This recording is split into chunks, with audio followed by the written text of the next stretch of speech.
Good evening and welcome to Dreamy Academy. As we begin, I'd love to know where you're watching from tonight. Your city, your country, perhaps even what the night sky looks like outside your window. If you find peace and fascination in these quiet explorations of science, please take a moment to like the video and subscribe. It truly helps this little corner of gentle curiosity grow. To those already subscribed, thank you sincerely for being part of this slow and thoughtful adventure. Tonight we begin a journey not into the vastness of space or the depths of ancient oceans, but into the very fabric of everything around us, and indeed within us. It's a story told in the language of elements, in the silent dance of forces too small to see, yet powerful enough to build mountains and mines. We often think of chemistry as something confined to laboratories, a tangle of complex formulas and bubbling beakers. But in truth, chemistry is the universe's own exquisite artistry, the fundamental rules by which matter arranges itself into every form, from the simplest dust mote to the most intricate living cell. It is the deep, quiet rhythm of creation itself, constantly unfolding, constantly transforming. To understand general chemistry is to peel back the layers of reality, to discover the elegant architecture beneath the surface of all things. It's a journey that rewards patience, for its beauty lies in the precision of its patterns and the profound implications of its unseen mechanisms. Let us drift into this world, where wonder is found in the very essence of existence. Have you ever considered what it truly means for something to be solid?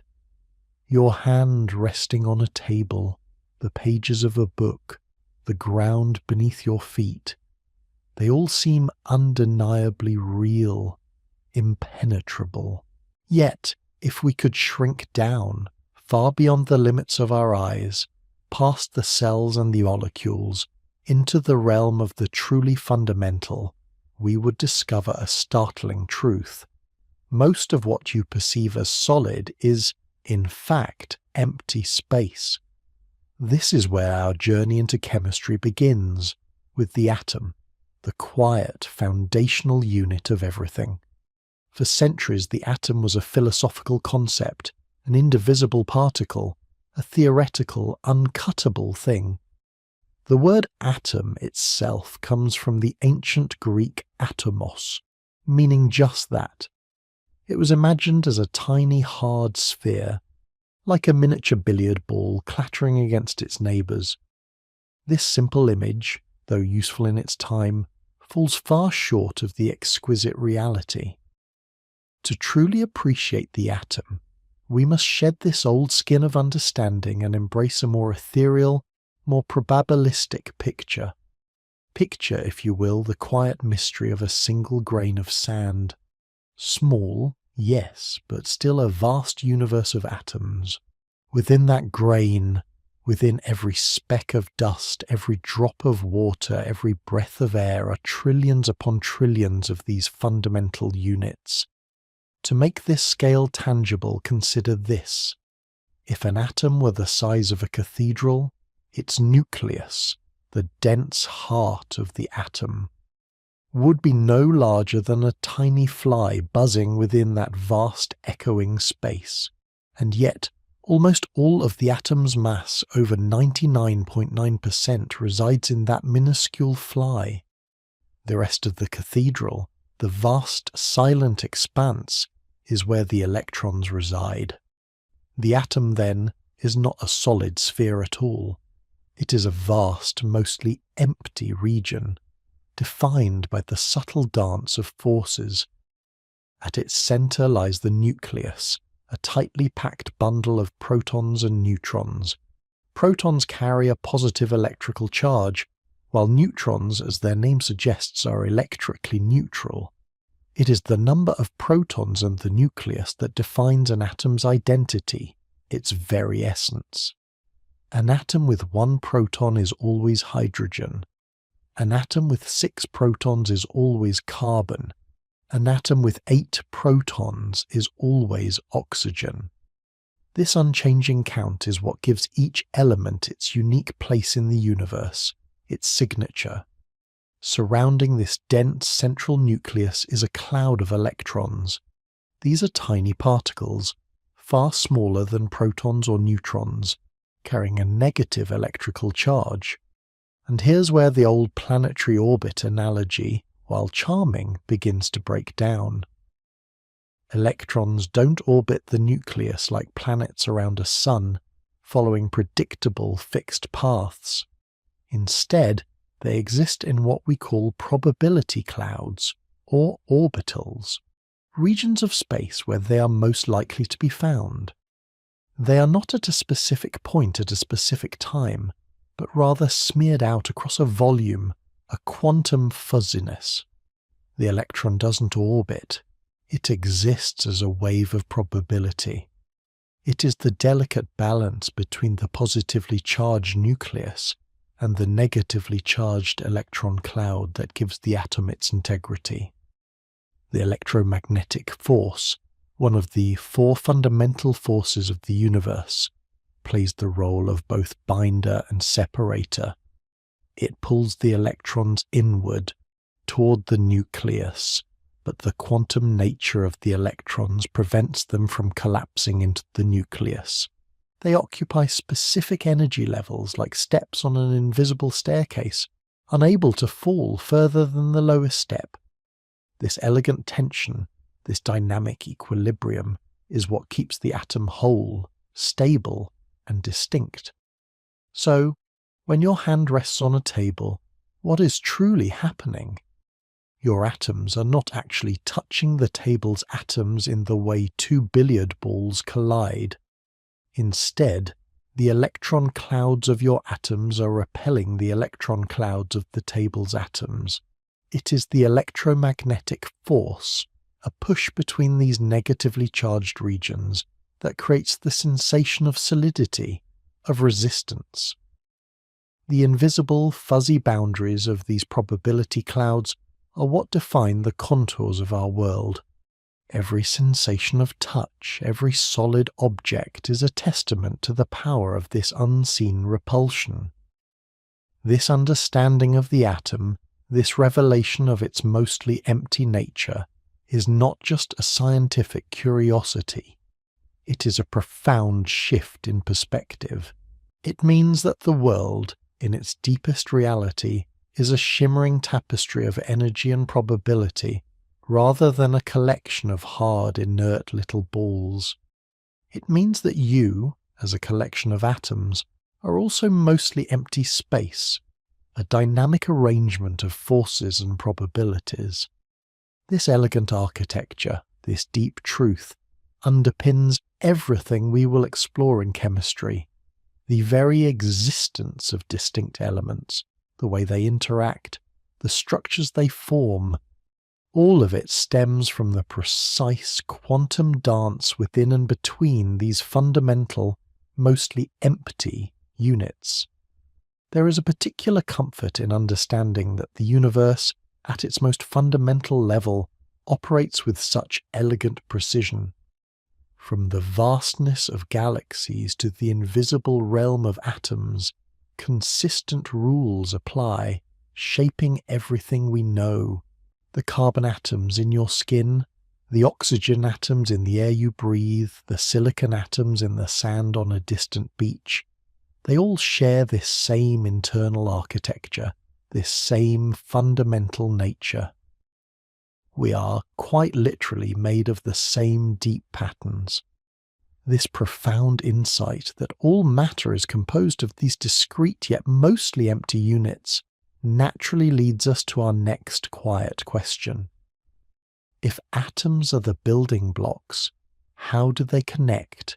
How do these fuzzy probabilistic entities come together to form the intricate molecules that make up water, or sugar, or the very DNA that carries the blueprint of life? What are the rules that govern their interactions, allowing them to cling to one another in such specific, beautiful ways? This is the wonder we will begin to explore as we gently turn the page to the next chapter of our journey. We have peered into the atom, this vast, mostly empty realm, and understood that the sensation of solidity is but an electromagnetic whisper, a gentle push between electron clouds. But a profound question lingers, does it not? If atoms are such ephemeral probabilistic entities, how do they coalesce? How do these invisible dances give rise to the intricate structures of molecules, the very fabric of our world, from the simplest water droplet to the most complex protein? How do these shimmering tapestries of energy and probability connect? This, dear friends, is the heart of chemical bonding, the exquisite art by which atoms reach out to one another, forming partnerships that create the boundless diversity we perceive. It is not a matter of physical touch, as we might intuitively imagine, but a profound ballet of forces and probabilities, orchestrated by the universe's elegant drive towards stability. Imagine, if you will, that every atom possesses an inherent yearning, a quiet ambition to achieve a state of perfect balance, a serene contentment. For many atoms, this serenity is found when their outermost electron shell, their valence shell, is complete, mirroring the noble gases, those aloof aristocrats of the periodic table that stand apart, perfectly self-sufficient. This pursuit of a full outer shell, often referred to as the quote 5 because it frequently involves 8 electrons, is the fundamental engine driving chemical interactions. These outermost electrons, the valence electrons, are the true protagonists in this grand drama of connection. They are the atom's ambassadors, its diplomats, the very hands it extends to others. Electrons nestled deep within the atom are too shielded, too content in their inner orbits to participate in the give and take of bonding. It is only these peripheral electrons dancing at the edge of the atom's influence that determine its chemical personality, its propensity to form alliances. So how do these alliances manifest? How do atoms satisfy their longing for stability using their valence electrons? There are several primary ways, each a testament to the diverse strategies of the universe. The most dramatic, perhaps, is the ionic bond. Picture 2 atoms, each with a distinct temperament. One, a generous soul, holds its valence electrons rather loosely, almost eager to shed them. Perhaps it has just 1 or 2 electrons in its outermost shell, and losing them would reveal a stable, full inner shell beneath. The other atom, a more acquisitive type, possesses a nearly full valence shell, craving just 1 or 2 more electrons to complete its set. In such a scenario, a cosmic exchange unfolds. The generous atom transfers 1 or more of its valence electrons completely to the acquisitive atom. It's not a sharing, but a definitive surrender and acceptance. When an atom loses electrons which are negatively charged, it becomes positively charged overall. We call this a cation. Conversely, the atom that gains electrons becomes negatively charged, now known as an anion. Consider for a moment the humble table salt, sodium chloride, NaCl. Sodium, Na, has 1 valence electron which it readily gives up. Chlorine, Cl, on the other hand, has 7 valence electrons and eagerly accepts 1 more to complete its octet. Sodium becomes Na+, a cation, and chlorine becomes Cl-, an anion. Now we have 2 oppositely charged particles. And what do we know about opposite charges? They attract, powerfully and relentlessly. This electrostatic attraction, this invisible magnetic embrace between their positive cation and the negative anion, is the ionic bond. It's like magnets drawing together, but on an atomic scale. These bonds are incredibly strong, leading to the formation of crystalline solids with high melting points, such as the very salt you might sprinkle on your food. The atoms aren't physically touching in the way we understand it, but rather held in a rigid repeating lattice by the pervasive, irresistible force of electromagnetic attraction. The solidity of an ionic crystal, then, is a grand choreography of charges locked in an elegant, unyielding dance. But what if neither atom is willing to fully give up its precious valence electrons, nor is one particularly eager to snatch them away? What if a more democratic approach is preferred? This brings us to the covalent bond, a partnership built on sharing. Imagine two atoms, each needing one or more electrons to achieve that coveted full valence shell, but neither strong enough to pull electrons away from the other, nor weak enough to surrender its own. Their solution? They decide to share their valence electrons. Each atom contributes one or more electrons to a communal pool, and these shared electrons then orbit around both nuclei, effectively counting towards the full valence shells of both atoms simultaneously. Think of it as two children who each have a toy they cherish, but neither has the toy they truly desire. If they both have similar desires and similar strength to hold on to their own, they might agree to share their toys, playing with them together, each deriving mutual benefit. In the atomic realm, this sharing creates a strong, stable connection. A classic example is the water molecule, H2O. An oxygen atom needs 2 electrons to complete its octet, and each hydrogen atom needs 1 electron to complete its outermost shell, which, for hydrogen, is just 2 electrons, a duet, not an octet. Oxygen shares one of its valence electrons with a hydrogen atom, and that hydrogen atom shares its single electron back with oxygen. The same happens with the second hydrogen atom. The result is 2 distinct covalent bonds, where electrons are jointly held, creating a stable, bent molecule crucial for all life. Covalent bonds can involve the sharing of 1 pair of electrons, as just single bond, 2 pairs, as just a double bond, or even 3 pairs, as just triple bond. Each additional shared pair makes the bond stronger and shorter. Consider the oxygen molecule, O2, where 2 oxygen atoms share 2 pairs of electrons, forming a robust double bond, or the nitrogen molecule, N2, where 2 nitrogen atoms share 3 pairs, creating an exceptionally strong triple bond, a testament to the power of communal ownership. The rules governing these covalent bonds are not arbitrary. They are the very laws that sculpt the universe's matter. The specific ways in which atoms share electrons dictate the shape of the resulting molecule, influencing everything from its reactivity to its biological function.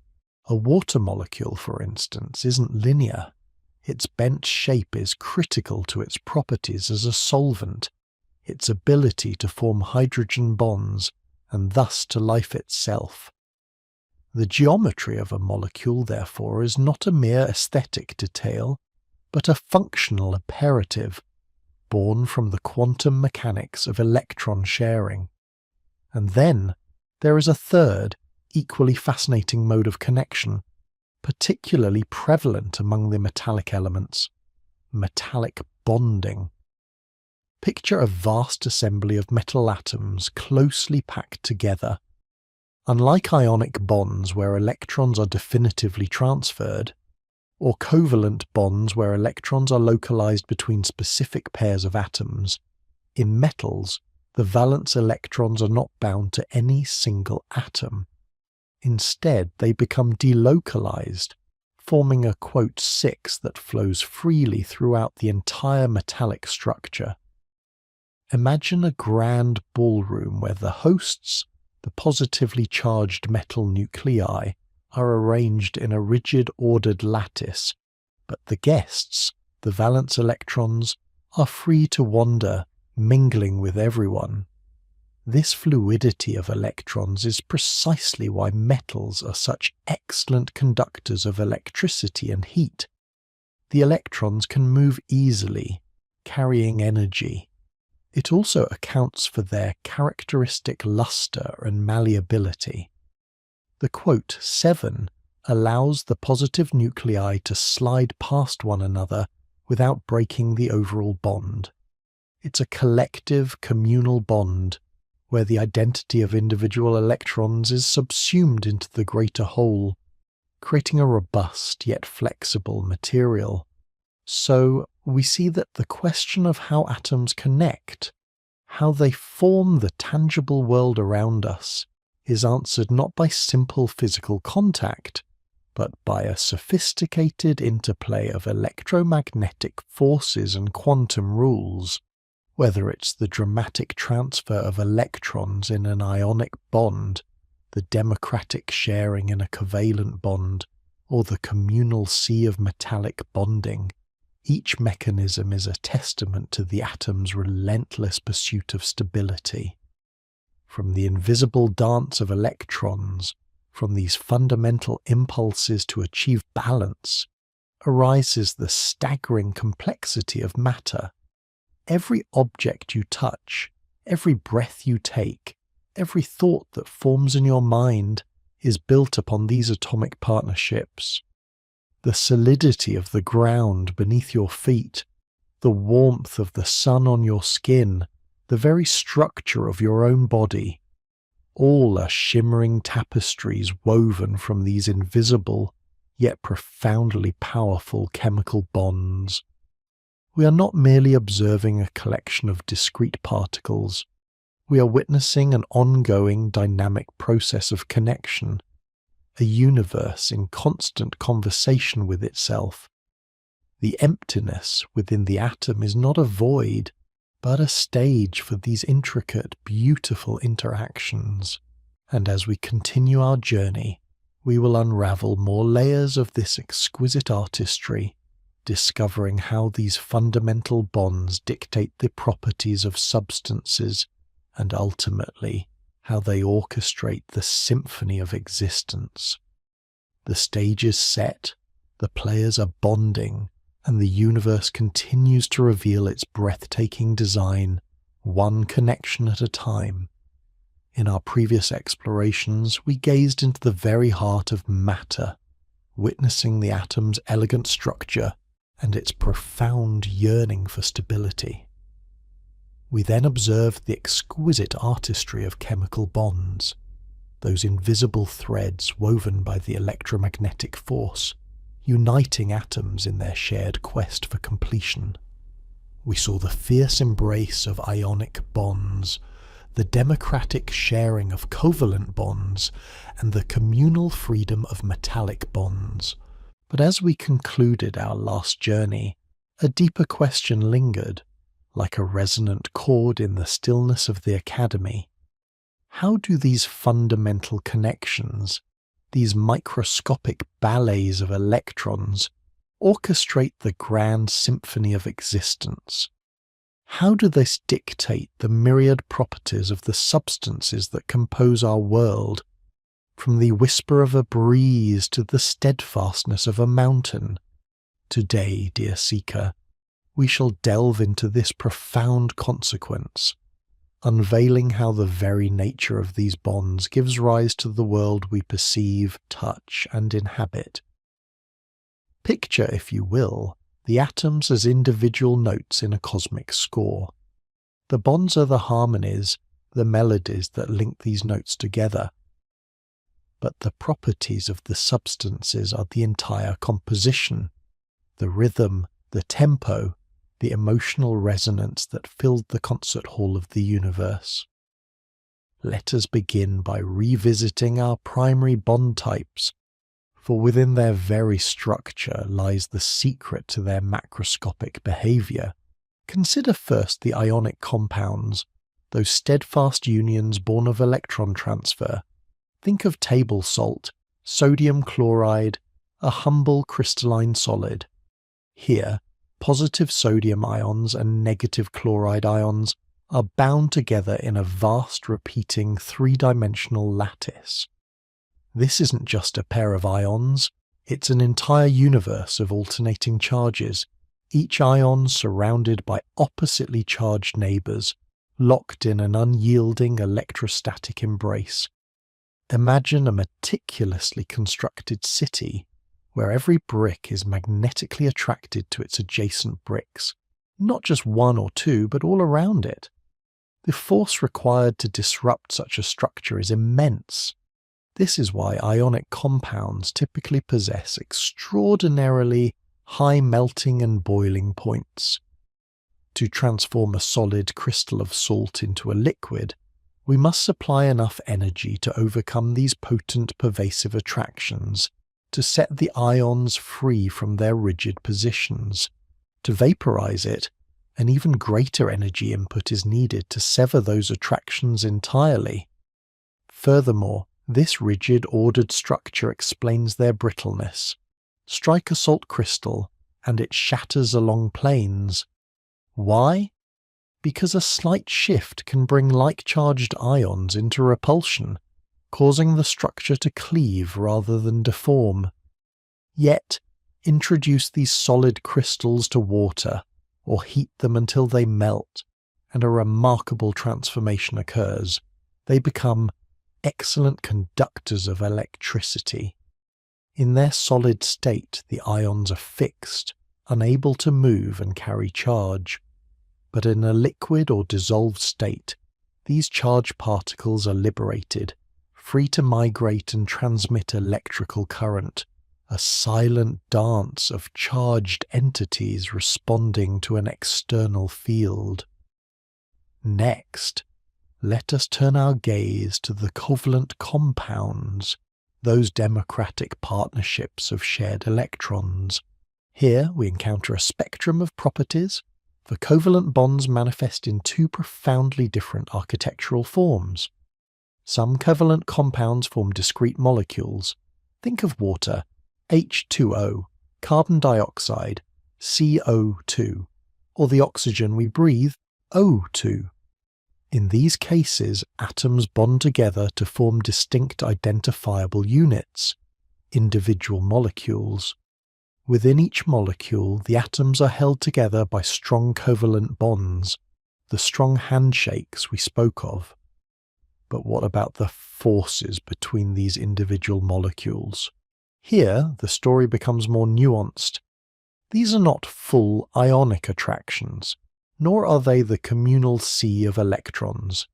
Instead, molecules interact through subtler, often gentler forces, known as intermolecular forces, IMFS.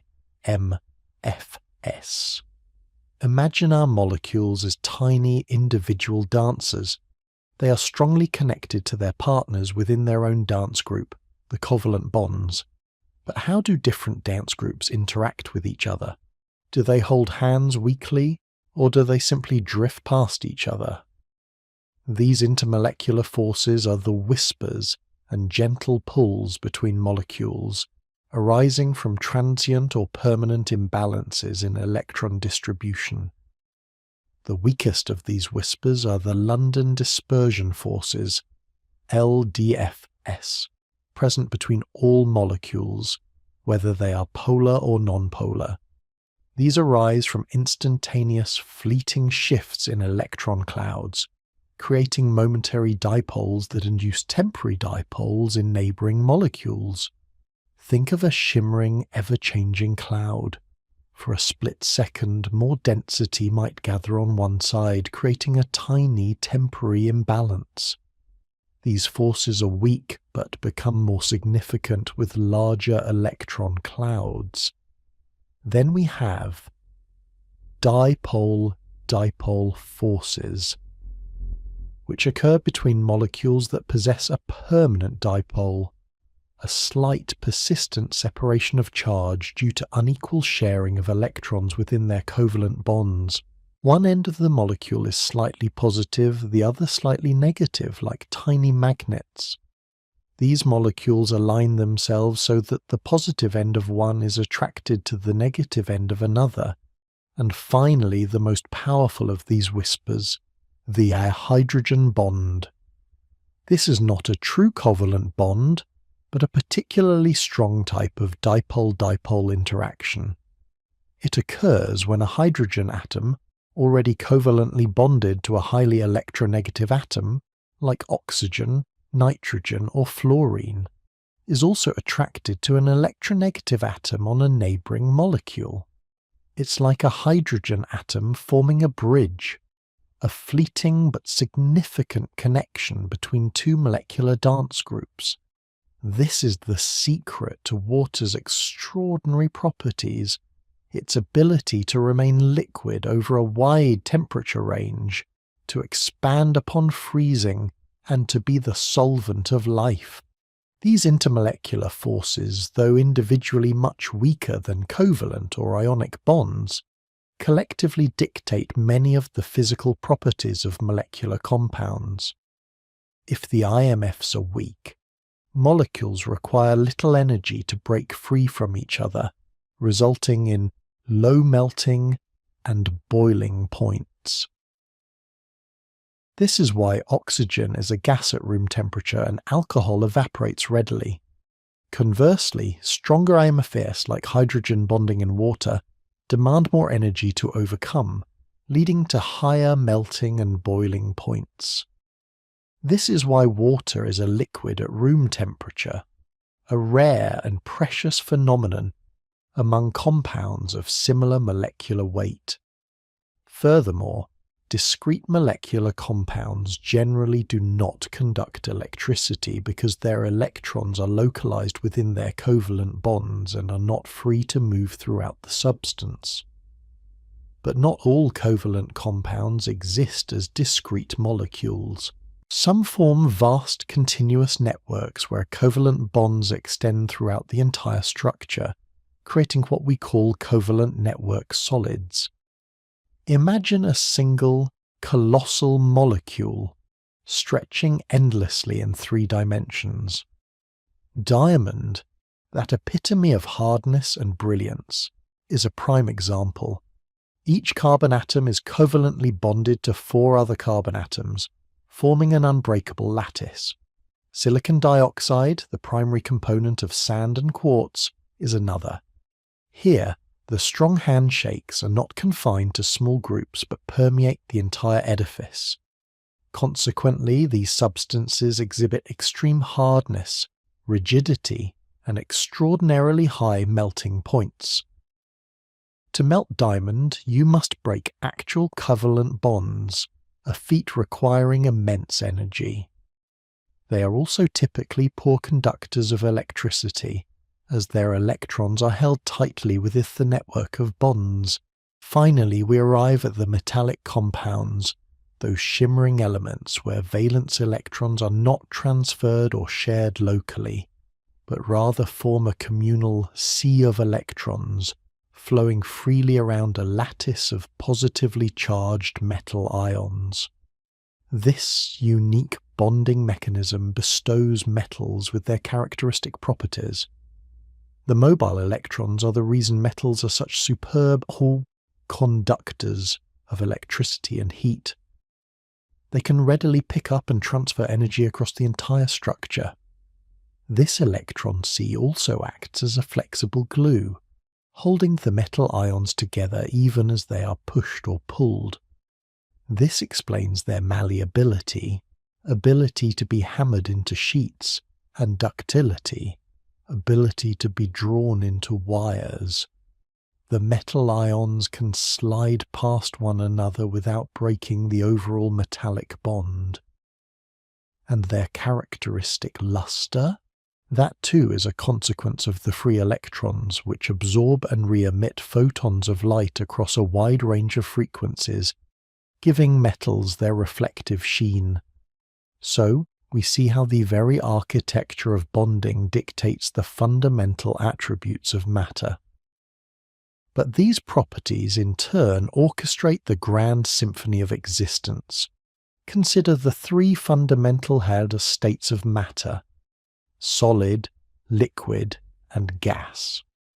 They are not arbitrary distinctions, but direct consequences of the strength of intermolecular forces relative to the kinetic energy of the particles.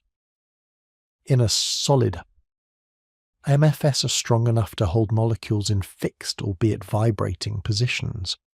The dancers are locked in a rigid formation. In a liquid, IMOFS are still significant, allowing molecules to remain close together but with enough energy to move past one another. The dancers are still in the hall, but now they are flowing and mingling. In a GAN, the kinetic energy of the molecules far outweighs the IMFS. Molecules are widely separated, moving rapidly and randomly, barely interacting. The dancers have burst out of the hall and are soaring freely. The delicate balance of these forces, finely tuned by temperature and pressure, allows for the diverse landscapes of our planet: solid ice caps, liquid oceans, and a gaseous atmosphere, each essential for life. And what of solubility? Why does sugar dissolve in water, but oil does not? This too is a dance of intermolecular forces encapsulated by the simple yet profound adage, like dissolves, like. Polar solvents, like water with its strong hydrogen bonding capacity, readily dissolve polar solutes, like sugar, which can also form hydrogen bonds, and ionic compounds by surrounding and stabilizing the separated ions. The strong attractions between water molecules and the solute particles can overcome the attractions within the solute itself. Nonpolar solvents, on the other hand, with their weak London dispersion forces, tend to dissolve nonpolar solutes, like oil, where the primary interactions are also weak, LDFs. Oil and water, being dissimilar in their polarity and intermolecular forces, remain immiscible, forming distinct layers, a testament to the specificity of these molecular interactions. This specificity, this exquisite selectivity of interaction, is not merely an academic curiosity. It is the very bedrock of biology. Water, with its unique capacity for hydrogen bonding, and its remarkable ability to dissolve a vast array of polar and ionic substances, is the universal solvent, the medium in which all biochemical reactions occur. The intricate folding of proteins, the delicate structure of DNA, the selective permeability of cell membranes, all are dictated by the interplay of various intermolecular forces, guiding molecules into precise arrangements that enable life's complex machinery. From the silent communal embrace of electrons in a metal that allows for the conductivity of our modern world, to the rigid, unyielding network of carbon atoms in a diamond, to the delicate, fleeting hydrogen bonds that give water its life-sustaining properties, every characteristic, every function, every aspect of the material world springs forth from the nature of these fundamental connections. The universe, in its breathtaking complexity, is not a random collection of disconnected parts. It is a meticulously woven tapestry where each thread, each atom, each bond plays a crucial role in creating the vibrant, dynamic, and astonishingly coherent reality we inhabit. We began this journey by marvelling at the atom as a singular entity, a universe in miniature. Now, We see how these individual universes coalesce, driven by inherent principles of stability, to form a grander, more intricate cosmos of substances. The bonds are not just static links. They are the dynamic forces that animate matter, shaping its form, dictating its behavior, and ultimately orchestrating the magnificent ongoing symphony of existence. As we conclude this chapter, reflect on the profound implications of these unseen forces, the solidity of the ground beneath your feet, the warmth of the sun on your skin, the very breath you draw. All are expressions of these fundamental chemical principles working in concert, silently, elegantly, tirelessly. We have begun to understand the language of matter. Next, we shall turn our attention to the ultimate expression of this language, the transformation of matter itself, the dance of chemical reactions. We have journeyed through the intricate architecture of the atom, witnessed the invisible threads of attraction that weave them into molecules, and understood how these bonds dictate the very character of matter. Now, let us turn our gaze to the ultimate expression of this atomic language, to the grand symphony where these bonds are not merely formed but also broken, rearranged and reborn, the chemical reaction. Picture, if you will, a cosmic ballet, an unending performance where atoms are the dancers, their bonds the ephemeral embraces. A chemical reaction is nothing less than this dance of transformation, a profound shift in the very identity of substances. It is not merely a change of state like water freezing into ice, but a fundamental resculpting of molecular forms. We begin with one set of players, the reactants, and through a delicate, often violent rearrangement of their atomic partnerships, we emerge with entirely new entities, the products. The oxygen we breathe and the hydrogen that fuels stars can, under the right conditions, gracefully combine to form water, a substance utterly distinct from its elemental parents. Is this not a marvel? A testament to the exquisite artistry hidden within the fabric of existence. But this dance, like any grand performance, requires energy. It is never a passive affair. Every bond broken, every new bond formed, is accompanied by an exchange of energy with the surrounding universe. Some reactions, the exothermic ones, are generous, releasing their stored energy into the world as heat or light. Think of a crackling fire, the warmth against your skin, the flickering glow that banishes the night. This is energy being liberated. Bonds within the fuel and oxygen breaking and reforming into carbon dioxide and water, releasing the excess energy that was once held within their molecular structures. These reactions are often spontaneous, eager to shed their energy and settle into a more stable, lower energy state, much like a ball rolling down a hill. Then there are the endothermic reactions, the quiet absorbers. These reactions draw energy from their surroundings, making them feel cool to the touch. When certain salts dissolve in water, for instance, the beaker might grow distinctly chilly as the system pulls in thermal energy to fuel the breaking of ionic bonds and the formation of new interactions with water molecules. These are reactions that yearn for an energetic uplift, a climb up the hill, if you will. They require an input of energy to proceed, a constant feeding from the environment.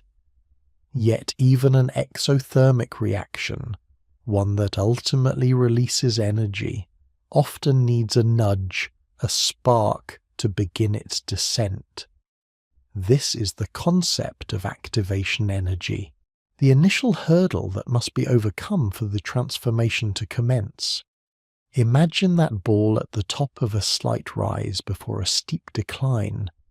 It won't roll down the hill until it's given a small push over that initial crest. Similarly, molecules must collide with sufficient energy to break their existing bonds, even if the new bonds they form will ultimately be stronger and more stable. This activation energy is the gateway, the necessary impulse that sets the chemical ballet in motion. Amidst this dynamic interplay of energy, there lies a profound and comforting truth, a bedrock principle that underpins all chemical change, the law of conservation of mass. In the grand scheme of things, within a closed system, matter is neither created nor destroyed during a chemical reaction. Atoms are merely rearranged. They do not vanish into thin air, nor do they spontaneously appear.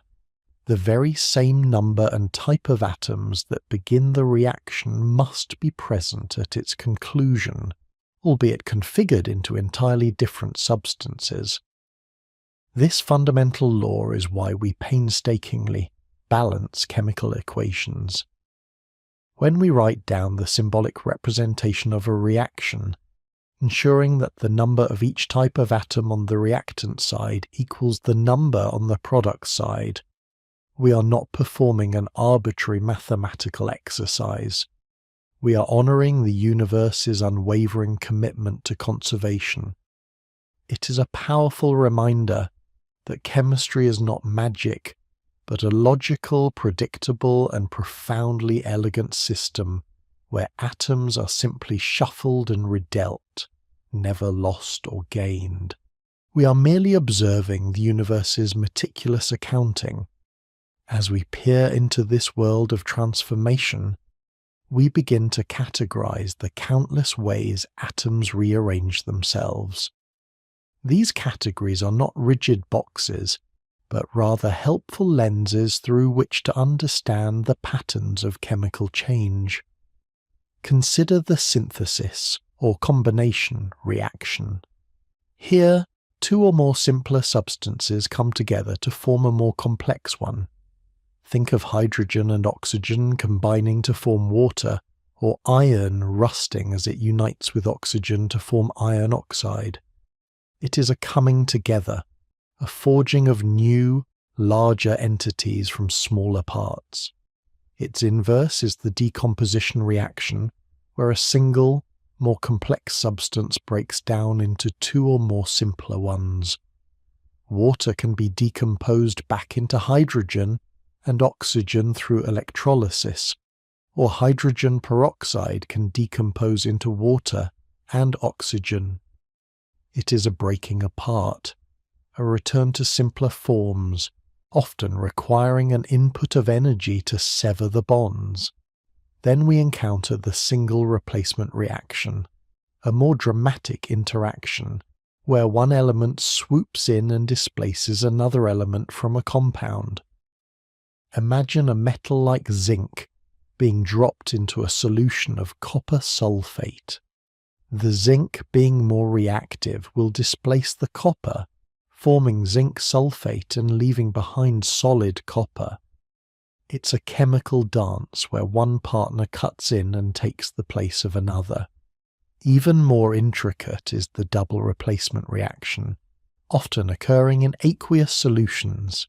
Here, the positive and negative ions of two different ionic compounds switch places, forming two new compounds. A classic example is mixing silver nitrate and sodium chloride solutions, where silver ions combine with chloride ions to form a white precipitate of silver chloride, and sodium ions pair with nitrate ions. It's a sophisticated exchange of partners, a square dance of ions, frequently leading to the formation of a precipitate, a gas, or water, and of course there is combustion. A reaction that has captivated humanity since the dawn of time. This is a rapid reaction with oxygen, usually producing heat and light. The burning of a candle, the explosion of gasoline in an engine, the metabolic processes within our own bodies. These are all forms of combustion. When organic compounds burn, they typically yield carbon dioxide and water, releasing a torrent of energy that makes life, and so much more, possible. While we classify these reactions, we must also acknowledge that they do not all proceed at the same pace. Some transformations are instantaneous, almost explosive, while others unfold with a glacial slowness, imperceptible to the naked eye. This brings us to the fascinating realm of reaction kinetics, the study of how fast reactions occur. What factors, you might ask, dictate this tempo? One crucial element is concentration. Imagine a crowded dance floor. The more dancers there are, the more likely they are to bump into each other. Similarly, the higher the concentration of reactants, the more frequent and effective the collisions between molecules, leading to a faster reaction rate. Temperature also plays a pivotal role. When we heat a system, we imbue the molecules with greater kinetic energy. They move faster, collide more frequently, and, crucially, collide with greater force. This increased energy helps them overcome that initial activation energy barrier, accelerating the reaction. It's like giving our dancers more energy, making them more likely to execute the complex steps needed for transformation. For reactions involving solids, surface area becomes paramount. A finely powdered substance will react much faster than a large lump of the same material because more of its atoms are exposed and available for interaction. Think of kindling versus a large log in a fire. The kindling ignites quickly because it offers more surface to the oxygen. And then there are the remarkable catalysts. These are substances that accelerate a reaction without being consumed in the process. They work by providing an alternative reaction pathway, one with a lower activation energy. Imagine a mountain pass. A catalyst doesn't change the height of the mountain, but it opens up a lower, easier path to get to the other side. Enzymes in our bodies are exquisite biological catalysts, orchestrating the myriad reactions essential for life with astonishing speed and precision. They are the unsung heroes, silently guiding the chemical transformations within us. Finally, as we observe these dynamic transformations, we often encounter a state of profound balance, known as chemical equilibrium. Many reactions are reversible. They can proceed in both the forward direction, reactants to products, and the reverse direction, products back to reactants. When a reaction reaches equilibrium, it doesn't mean that the reaction has stopped. Oh no, quite the contrary. It means that the rate of the forward reaction has become equal to the rate of the reverse reaction. Imagine a bustling marketplace where goods are constantly being exchanged. At equilibrium, the number of goods moving in one direction is precisely balanced by the number moving in the opposite direction. There is a constant, vibrant activity, but the acid change in the concentrations of reactants and products becomes zero. It is a dynamic state of perfect balance, a delicate seesaw where both sides are in perpetual motion, yet neither gains a definitive advantage. This delicate dance of equilibrium is everywhere, from the gases in our atmosphere to the pH balance in our blood.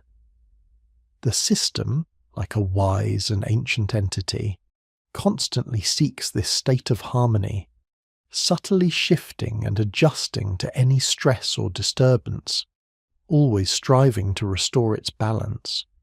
From the quiet rust of a forgotten nail to the explosive brilliance of a supernova, chemical reactions are the engines of change, the very heartbeat of the universe.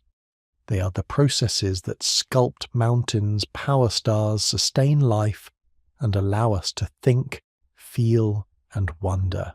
Every breath we take, every morsel of food we digest, every thought that sparks in our minds is a testament to the ceaseless, elegant choreography of atoms breaking and forming bonds. We are not just observing chemistry, we are living, breathing embodiments of its magnificent transformations. And in this understanding, do we not find a deeper appreciation for the profound, intricate, and utterly beautiful reality in which we are so intimately embedded? We have journeyed through the intricate dance of transformation, watching atoms rearrange themselves with an almost ethereal grace, exchanging energy, sometimes settling into a state of dynamic equilibrium. It is a spectacle of constant flux, a universe perpetually becoming. But as we observe this exquisite ballet, a question naturally arises in the thoughtful mind. How do we quantify this dance? How do we, with our macroscopic senses, measure the precise steps of these invisible performers? How do we create a score for this grand symphony, ensuring that each note, each atom, plays its part with perfect proportion? This is where the language of matter reveals its profound precision, inviting us to understand the silent, tireless choreographers of the universe through numbers. We turn now to the concept of Yas, the mole, chemistry's own elegant counting unit, a bridge spanning the vast chasm between the world we perceive and the subatomic realm that truly dictates existence. Imagine, if you will, trying to count every grain of sand on a beach, or every drop of water in an ocean. It feels impossible, doesn't it? Yet chemists face a similar dilemma with atoms and molecules. They are infinitesimally small, far beyond the reach of our keenest sight. To deal with such unfathomable numbers, we created a collective unit, much like a quote 15 for eggs, or a quote 16 for pencils. But for atoms, the number must be astronomically larger. This is the mole, a number so immense it almost defies comprehension. Approximately 6.02 2 times 10 to the 23rd individual particles. This colossal figure is known as Avogadro's number, a testament to the meticulous observations and brilliant deductions of scientists who sought to give form to the formless. The beauty of the mole lies in its universality. Whether we speak of carbon atoms, water molecules, or even individual electrons, one mole of any of these entities always contains Avogadro's number of particles. And here is where its true power unfurls. One mole of any substance expressed in grams is numerically equivalent to its atomic or molecular mass. A carbon atom, for instance, has an atomic mass of about 12 atomic mass units, AMU. Therefore, 1 mole of carbon weighs approximately 12 grams. A water molecule, H2O, has a molecular mass of about 18 atomic mass units, 1 plus 1 plus 16. So 1 mole of water weighs roughly 18 grams. This conversion factor, this invisible ledger, allows us to move seamlessly between the macroscopic world of grams and kilograms that we can measure, and the microscopic world of atoms and molecules that we cannot directly see. It is the Rosetta Stone of chemical quantification, enabling us to translate the abstract into the tangible. Without the mole, the precise orchestration of chemical reactions, the very heart of transformation, would remain a mystery, an unquantifiable whisper in the void. With this powerful counting tool in hand, we can now truly understand the quote 17 of the chemical symphony, what we call stoichiometry. Remember our balanced chemical equations from Chapter 4. They are not merely symbolic representations, they are precise recipes. Just as a baker knows that 2 cups of flour and 1 cup of sugar will yield a specific cake, a chemist knows that 2 molecules of hydrogen reacting with 1 molecule of oxygen will yield 2 molecules of water, 2H2 plus O2 arrow 2H2O. Stoichiometry takes this molecular understanding and scales it up using the mole. It tells us that 2 moles of hydrogen gas will react with 1 mole of oxygen gas to produce 2 moles of water. And because we know the molar mass of each substance, we can translate these mole ratios into measurable grams.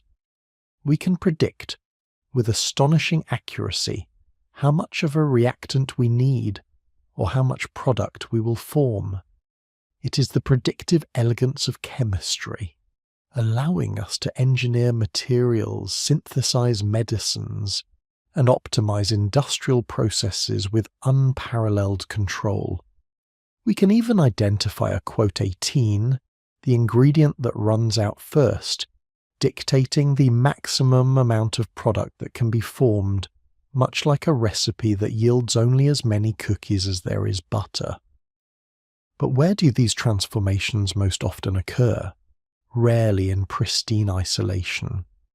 The grand dance of atoms and molecules often unfolds upon a shimmering canvas, a medium that facilitates their interactions, bringing them into proximity. This brings us to the profound world of solutions. Picture, if you will, a single drop of morning dew clinging to a spider web, or the vast swirling expanse of an ocean. Both are solutions, mixtures where one substance, the solute, is uniformly dispersed within another, the solvent. The air we breathe is a solution of nitrogen, oxygen, argon, and other gases. The metal alloys that form our tools and structures are solid solutions, but perhaps the most ubiquitous and life-sustaining solvent is water.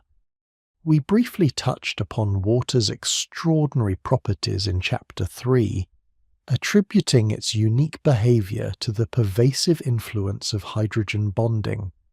Its bent molecular shape and the uneven distribution of electrons make it a highly polar molecule, a tiny magnet with distinct positive and negative ends. This polarity is precisely what makes water the quote 19. It is adept at dissolving a vast array of substances, particularly other polar molecules and ionic compounds.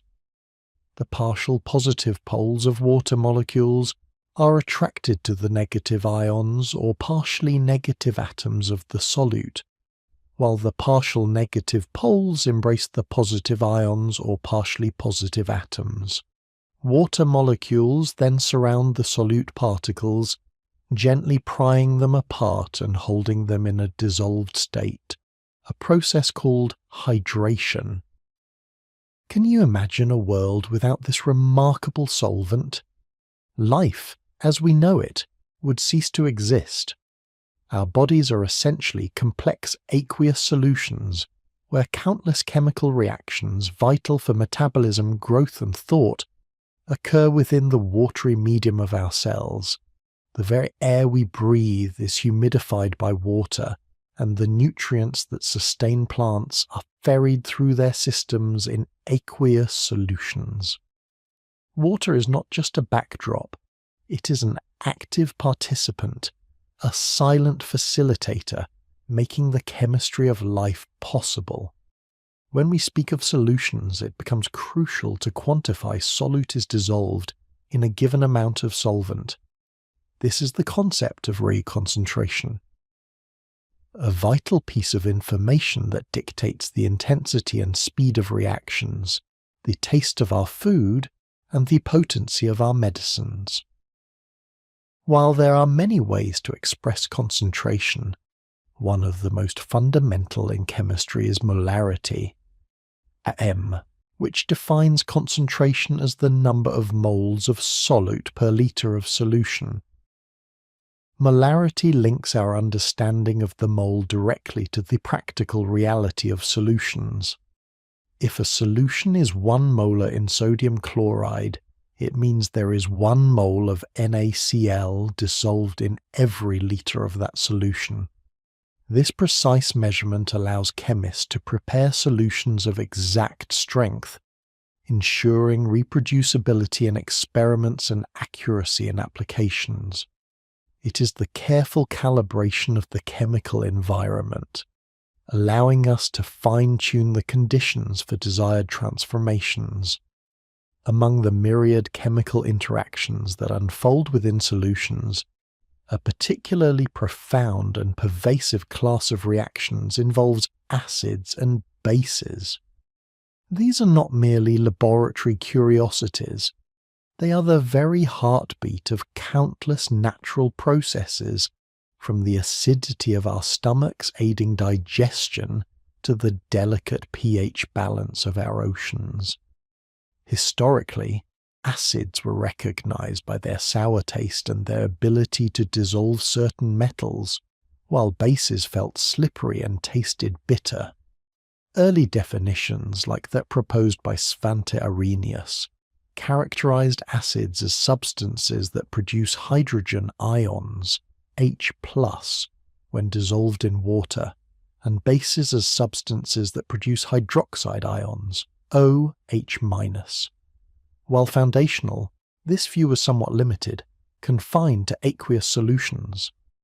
A more expansive and elegant understanding emerged with Johannes Brunstad and Thomas Lowry, who defined acids as proton donors and bases as proton acceptors. A proton in this context is simply a hydrogen ion, H+, which is essentially a bare proton since a hydrogen atom has only 1 proton and 1 electron. This definition transcends the need for water, allowing us to identify acid-base reactions in a wider range of chemical environments. When an acid donates a proton, it forms a Ca-conjugate base, while a base, upon accepting a proton, forms a Amg conjugate acid. It's a beautifully reciprocal relationship, a continuous dance of proton transfer. Consider, for instance, hydrochloric acid, HCl, dissolving in water. HCl acts as an acid, donating a proton to a water molecule, which acts as a base, forming a hydronium ion, H3O+, and a chloride ion, Cl-. The water molecule, having accepted a proton, becomes its conjugate acid, H3O+, and the chloride ion, what's left of the HCl, is its conjugate base. This dynamic interplay of giving and receiving protons lies at the core of acid-base chemistry. The strength of an acid or base is determined by its propensity to donate or accept protons. Strong acids, like HCl, completely dissociate in water, releasing all their protons. Weak acids, like acetic acid, found in vinegar, only partially dissociate, existing in equilibrium with their conjugate base. The same holds true for strong and weak bases. The most common way we quantify the acidity or basicity of a solution is through the pH scale. This ingenious logarithmic scale compresses an enormous range of hydrogen ion concentrations into a manageable set of numbers, typically from 0 to 14. A pH of 7 represents a neutral solution, where the concentrations of hydrogen ions and hydroxide ions are equal. Values below 7 indicate increasing acidity, higher H+ concentration, while values above 7 indicate increasing basicity, higher OH- concentration. Each unit change on the pH scale represents a 10-fold change in hydrogen ion concentration, highlighting the profound impact even small shifts can have. The delicate balance of pH is absolutely critical for life.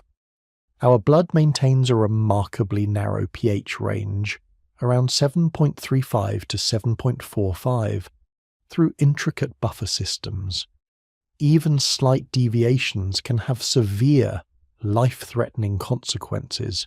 Soil pH influences nutrient availability for plants, and ocean pH is a crucial indicator of marine ecosystem health. Acid-base reactions are fundamental to everything from digestion and cellular respiration to industrial processes and environmental remediation.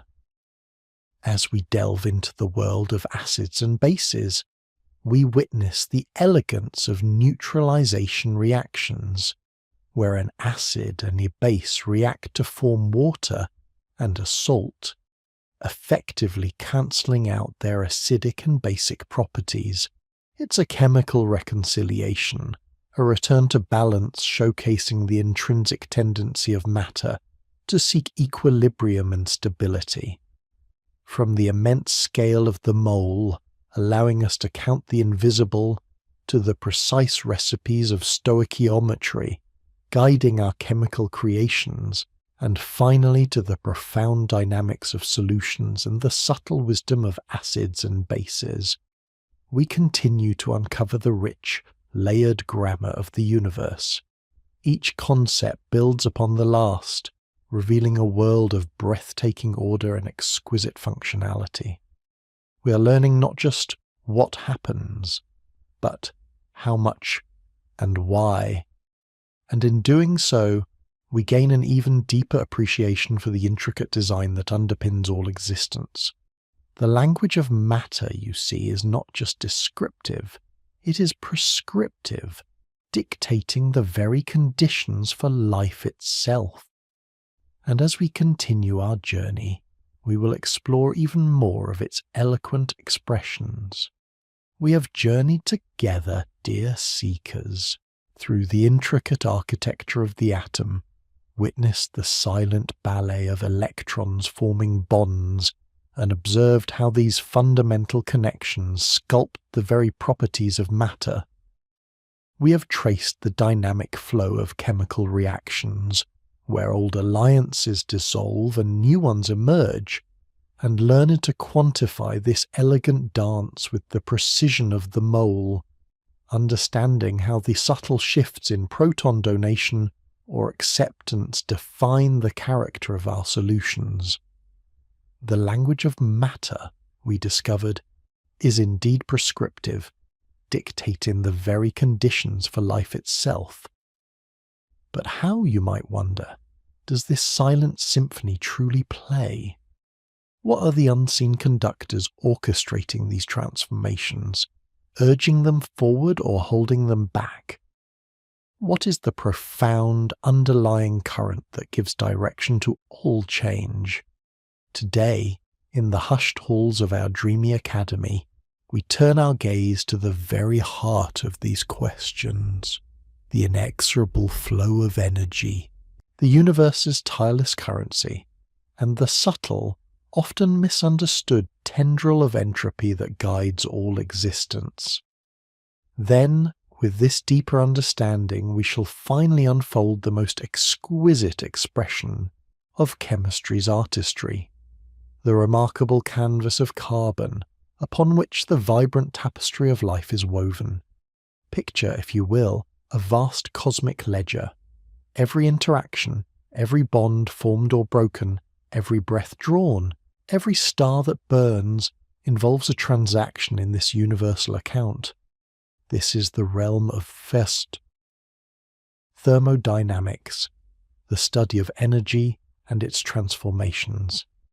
We touched upon it before, recalling the warmth of an exothermic reaction, releasing its stored potential into the world, or the cool absorption of an endothermic process, drawing energy from its surroundings.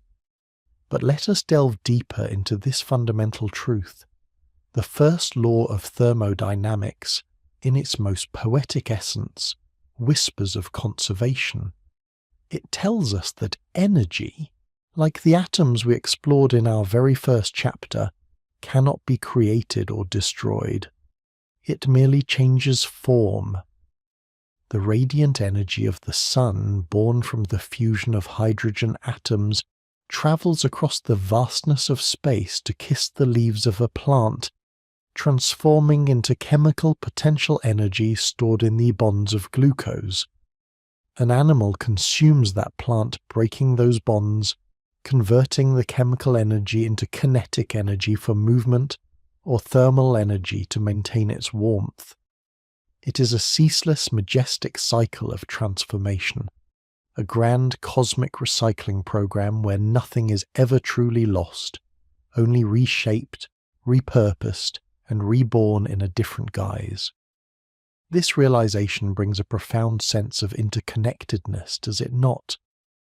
Every flicker of light, every rustle of leaves, every beat of your heart is a testament to this eternal, unbroken flow of energy, passed down through countless transformations since the dawn of time. Yet if energy is merely conserved, what then gives direction to change? Why does a dropped teacup invariably shatter rather than spontaneously reassemble? Why does heat always flow from a warmer object to a cooler one, never the reverse? This, my dear friends, brings us to one of the most profound and often counterintuitive concepts in all of science: entropy. Imagine a meticulously organized library, every book in its designated place. Now imagine a sudden tremor, a gentle shake. What happens? Books tumble, pages scatter, and the pristine order gives way to a delightful, if slightly chaotic, disarray. This tendency towards increased disorder, towards a greater number of possible arrangements for particles, is what we call entropy. The second law of thermodynamics posits that in any isolated system, the total entropy can only increase over time or remain constant in an ideal, reversible process. The universe, in its grand, sweeping journey, is constantly seeking a state of greater randomness, a more probable distribution of its energy and matter. Do not mistake disorder for ugliness, however. There is an exquisite beauty in this drive. Consider a single ice cube melting in a glass of water. The highly ordered, crystalline structure of ice gives way to the more random, free-flowing molecules of liquid water. The energy that was once constrained within the rigid lattice of the ice is now dispersed more broadly throughout the entire system. The universe, in its wisdom, prefers this spreading out, this democratization of energy. A gas expanding to fill a vacuum, a drop of ink diffusing through water, these are all visible manifestations of the universe's quiet, persistent push towards greater entropy. It might seem at first glance that life itself defies this universal law. How can complex, highly ordered organisms arise and thrive in a universe destined for disorder? Ah, but here lies the genius of nature. Life does not defy entropy, it dances with it. A living organism, highly ordered as it may be, is not an isolated system. It constantly draws in energy from its surroundings, sunlight, nutrients, and in doing so, it increases the entropy of its environment. It takes in organized, low-entropy matter and energy, processes it, and releases disorganized, high-entropy waste products and heat. The local order of a blossoming flower or a thinking mind is paid for by a greater increase in disorder elsewhere in the universe. It is a beautiful symbiotic relationship, a constant negotiation with the cosmos. So, how do we predict the direction of a chemical reaction, knowing both the energy exchange, enthalpy, and the change in disorder, entropy? This is where we briefly introduce the concept of Gibbs free energy, a brilliant conceptual tool that marries these two fundamental forces. While we won't delve into its mathematical intricacies, Understand that Gibbs free energy is like the universe's ultimate accountant, weighing the energetic cost against the entropic gain. A reaction will be spontaneous, that is, it will proceed without external intervention if it leads to a decrease in the system's Gibbs free energy. This often means releasing heat, exothermic, and/or increasing disorder, entropy. It is the universe's quiet nudge, determining which paths are favourable, which transformations are preferred, and how, precisely, is this energy, this universal currency, often exchanged and harnessed in the intricate dance of chemical reactions, through the elegant transfer of electrons, a process known as electrochemistry. Recall our discussion of oxidation and reduction from previous chapters, the loss and gain of electrons. In electrochemistry, we learn to separate these processes, allowing electrons to flow through an external circuit, performing work as they move. Think of a battery, quietly powering your devices. Within its unassuming casing, atoms are undergoing controlled oxidation and reduction, releasing electrons that journey through wires, illuminating your screen or spinning a motor before returning to complete the circuit. This directed flow of electrons is the very heartbeat of countless biological processes, from nerve impulses to the complex machinery of cellular respiration, allowing life to capture and utilize energy with breathtaking efficiency. It is the universe's electrical grid, running on the smallest, most fundamental particles. Now, with this deeper appreciation for the energetic and entropic currents that shape our world, let us turn our attention to the most extraordinary canvas upon which chemistry paints its masterpieces, the element carbon. If there were a rock star of the periodic table, it would undoubtedly be carbon. It is the grand architect of life, the foundation of every organic molecule, from the simplest sugars to the most complex DNA. Why is carbon so uniquely suited for this monumental role? Its secret lies in its electron configuration, its exquisite ability to form 4 stable covalent bonds with other atoms, including itself. Imagine carbon as a master builder with 4 incredibly versatile arms, capable of reaching out in almost any direction. It can form single bonds, double bonds, and even triple bonds with other carbon atoms, creating an astonishing diversity of molecular structures. Picture long, winding chains, like microscopic necklaces strung with carbon beads, forming the backbones of fats and proteins. Envision intricate rings, like tiny molecular crowns, found in the structures of sugars and the very genetic material within us. These chains and rings are not merely static structures. They can twist, bend, and fold into complex 3-dimensional shapes, each shape dictating a specific function. Let us briefly sketch some of these fundamental carbon architectures, these basic building blocks. We have the alkanes, simple hydrocarbons where carbon atoms are linked by single bonds, saturated with hydrogen atoms, forming stable, often unreactive foundations like methane, the gas that fuels our stoves.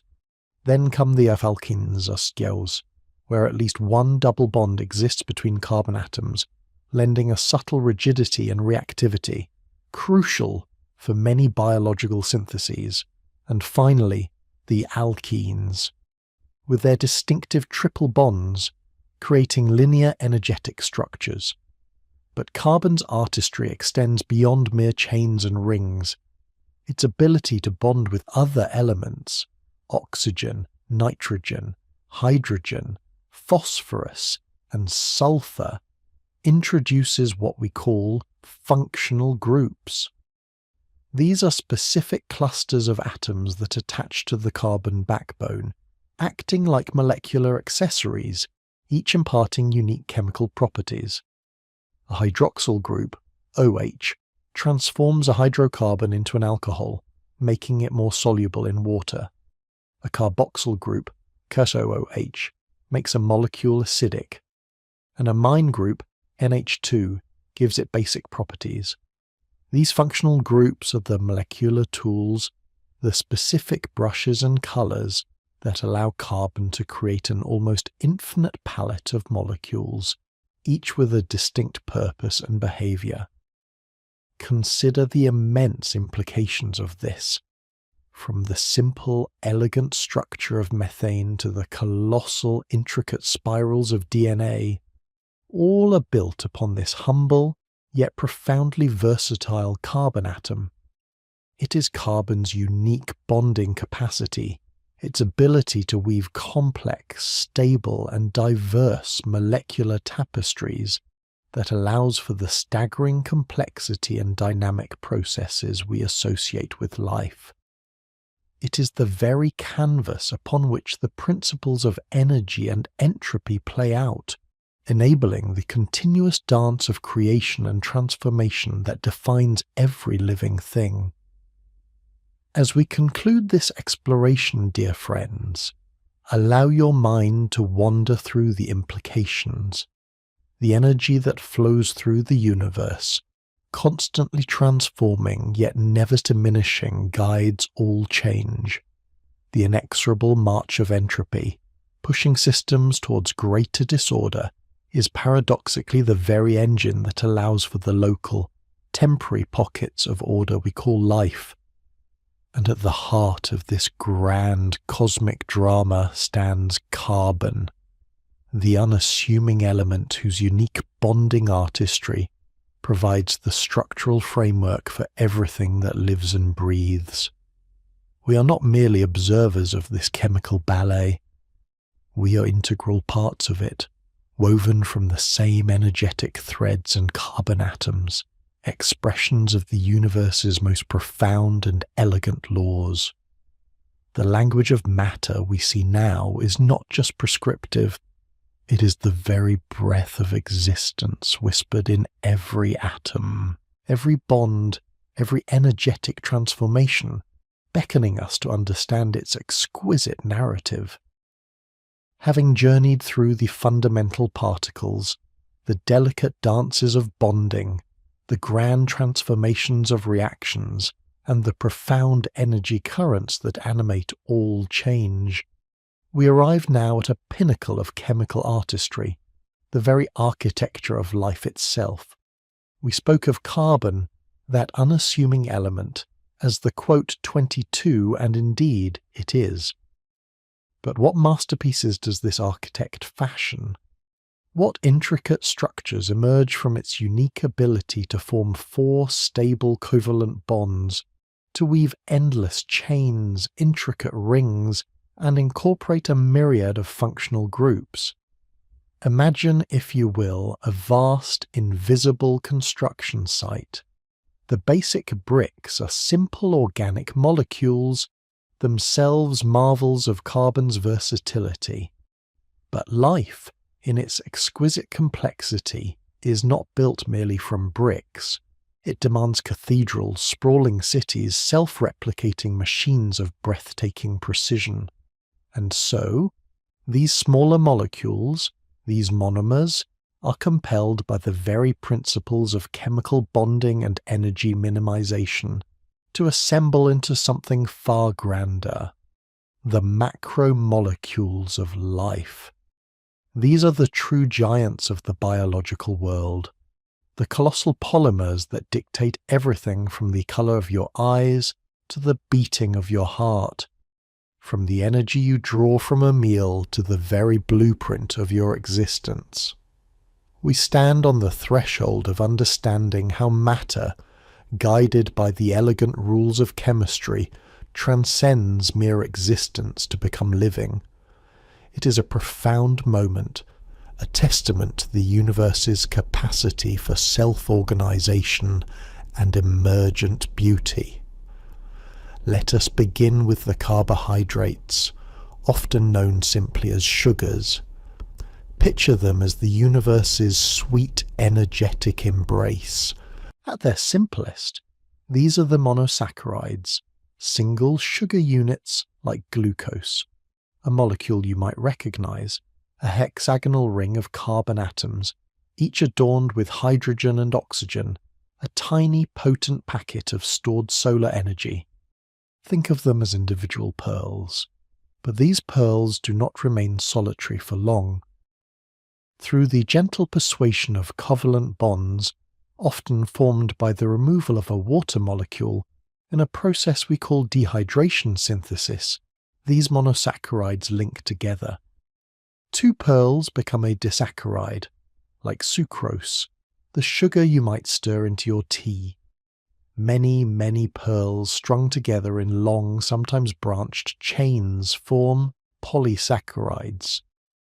Consider starch, the energy reserve in plants, a vast sprawling network of glucose units, patiently waiting to fuel growth or feed a hungry creature. Or cellulose, the very fibre of plants, forming rigid cell walls, a different arrangement of those same glucose units, yet so strong and unyielding that it gives trees their towering strength. And within us, animals, we store glucose as glycogen, a highly branched polysaccharide, a ready reserve of energy in our muscles and liver.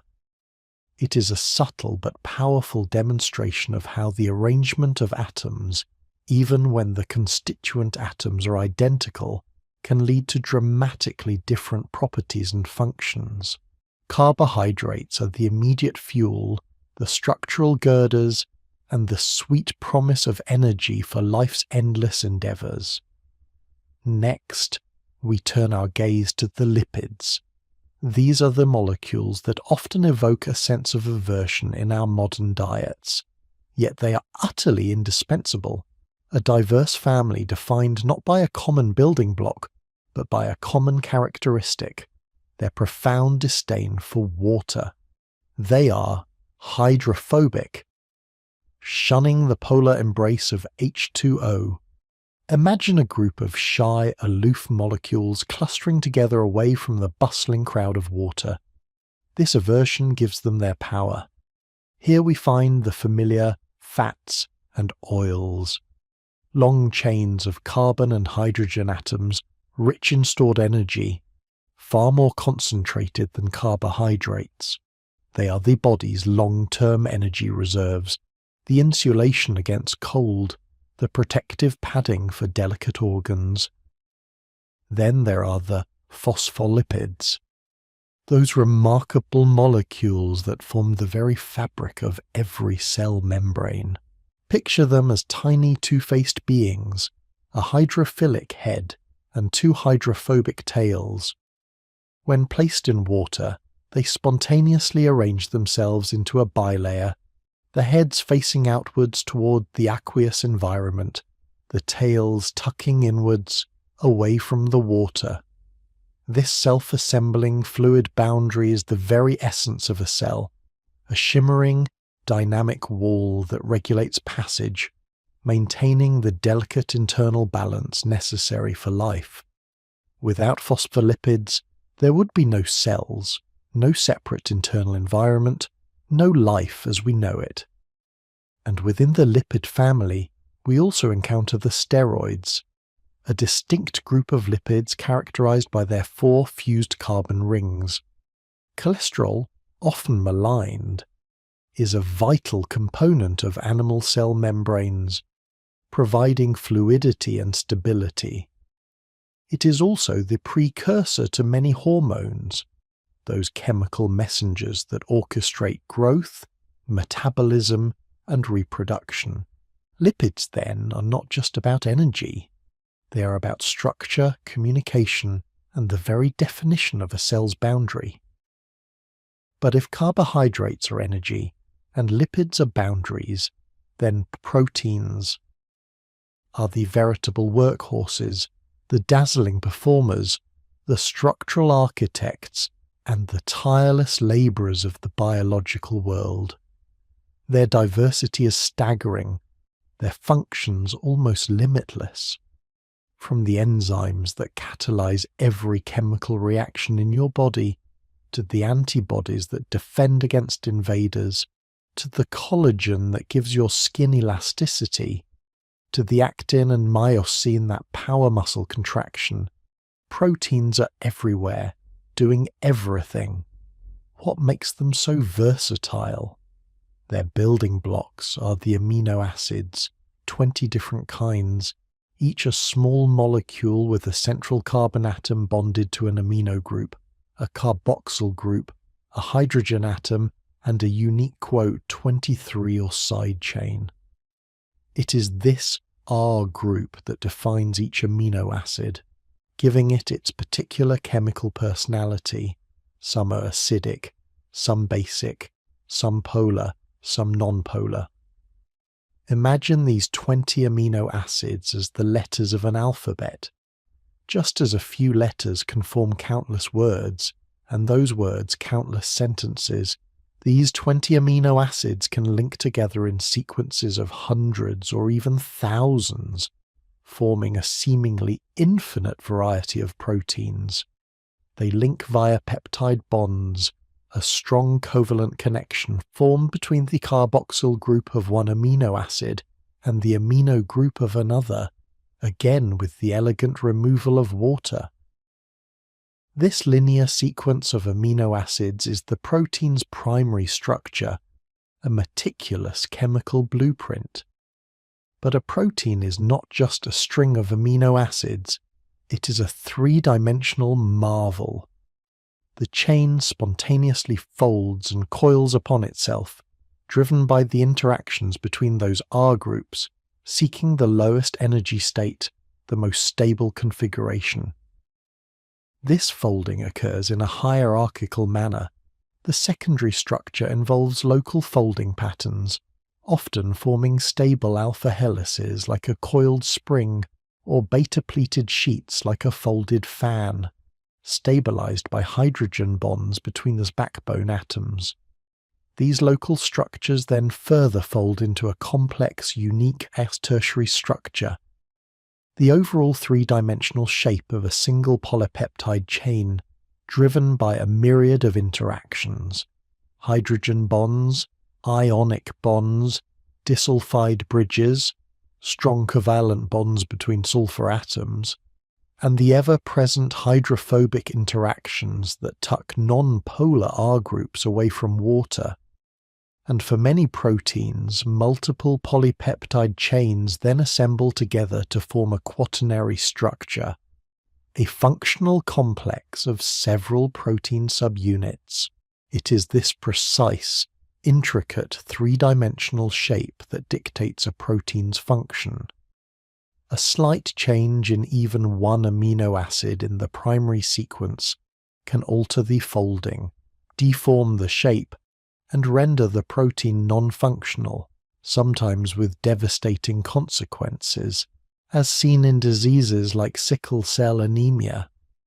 Proteins are the ultimate expression of structure dictating function, a testament to the profound elegance of molecular design. Finally, we arrive at the very heart of heredity and information, the nucleic acids. These are the molecules that carry the instructions for building and operating every living organism.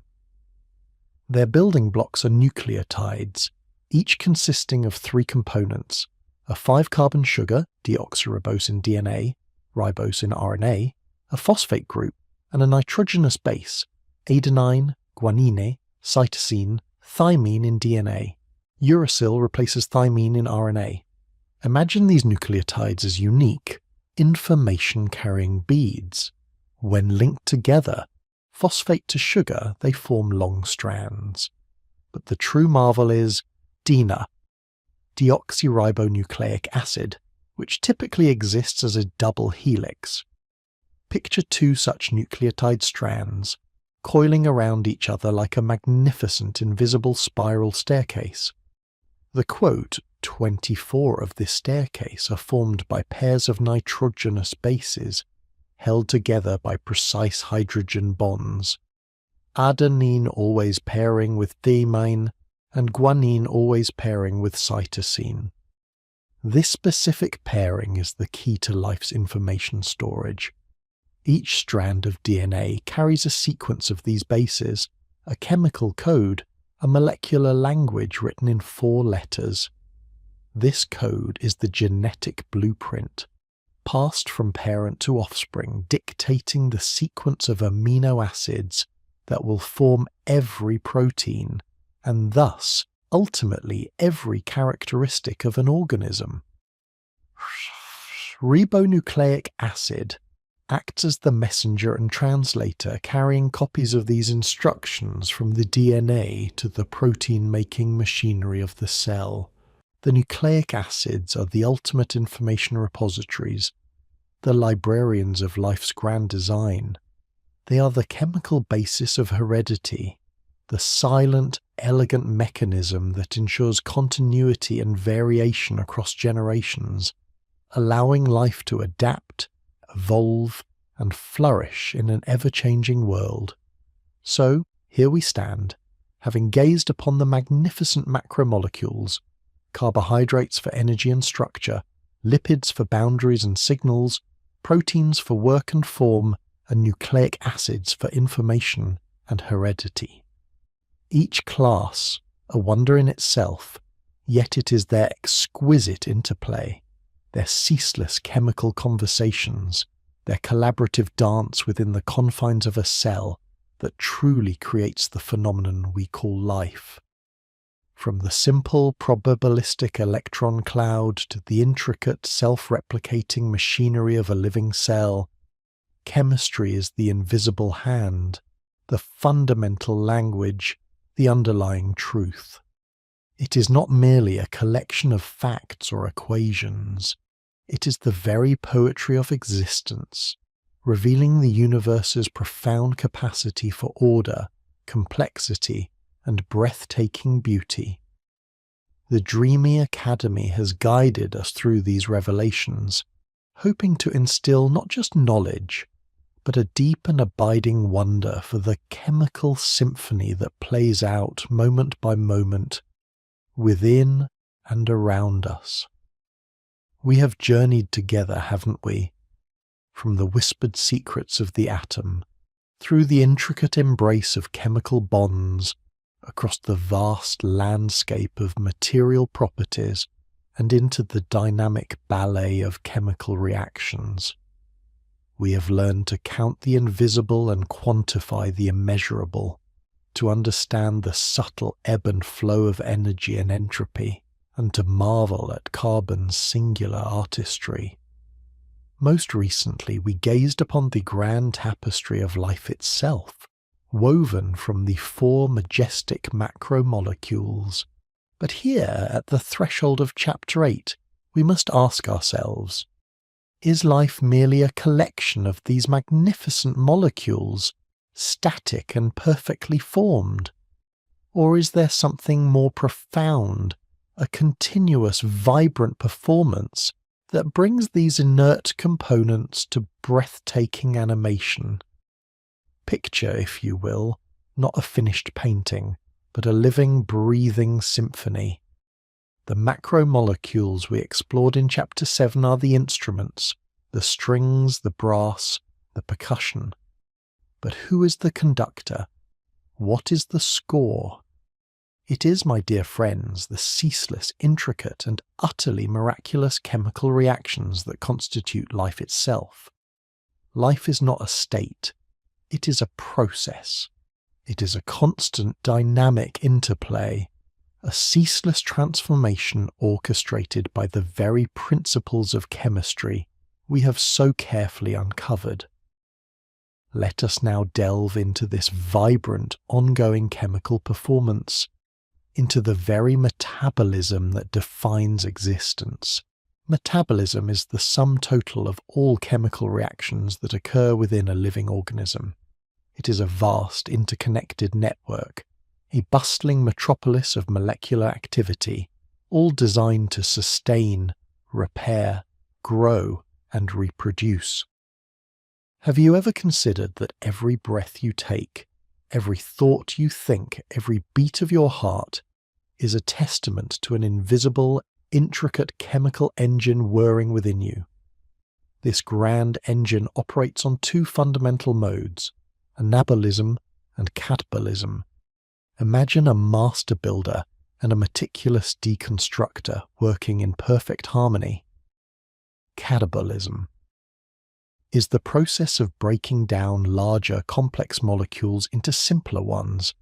Think of it as carefully dismantling a grand structure to reclaim its valuable building blocks and, crucially, to release the energy stored within its bonds.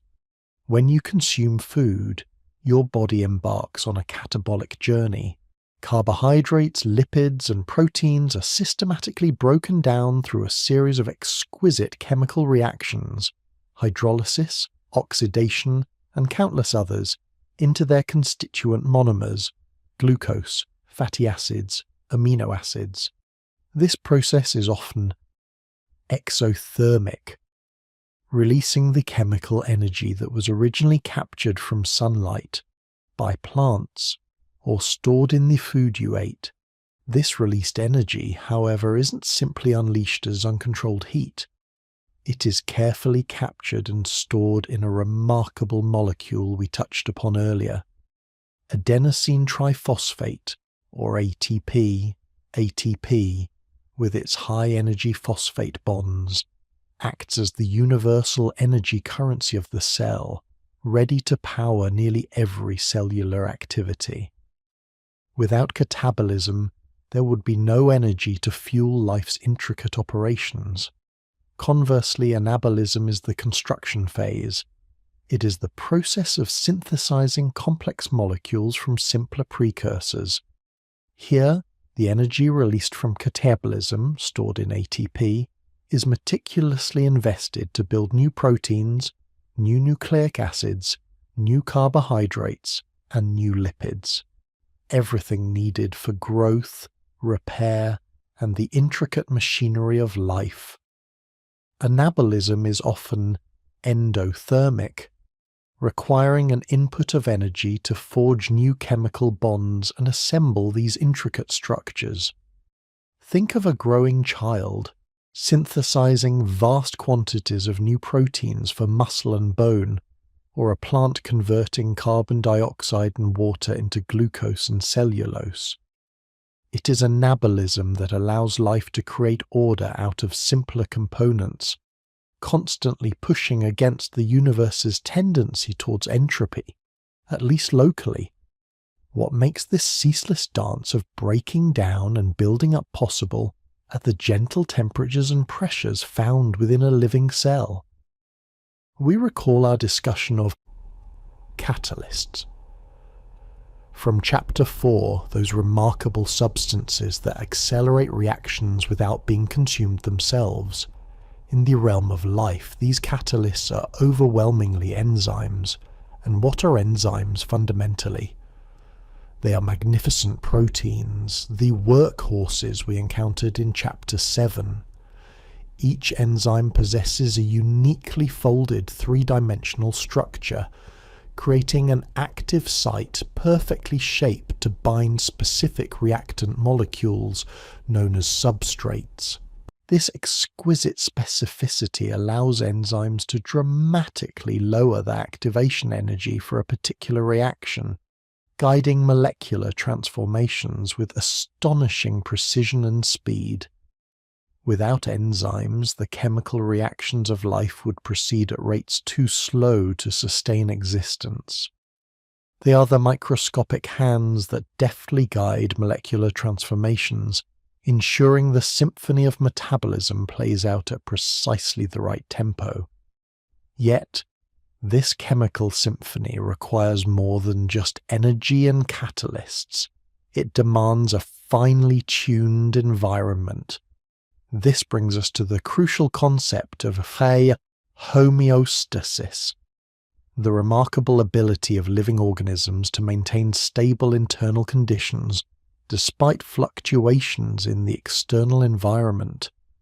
This delicate balance is, at its core, a triumph of chemical regulation.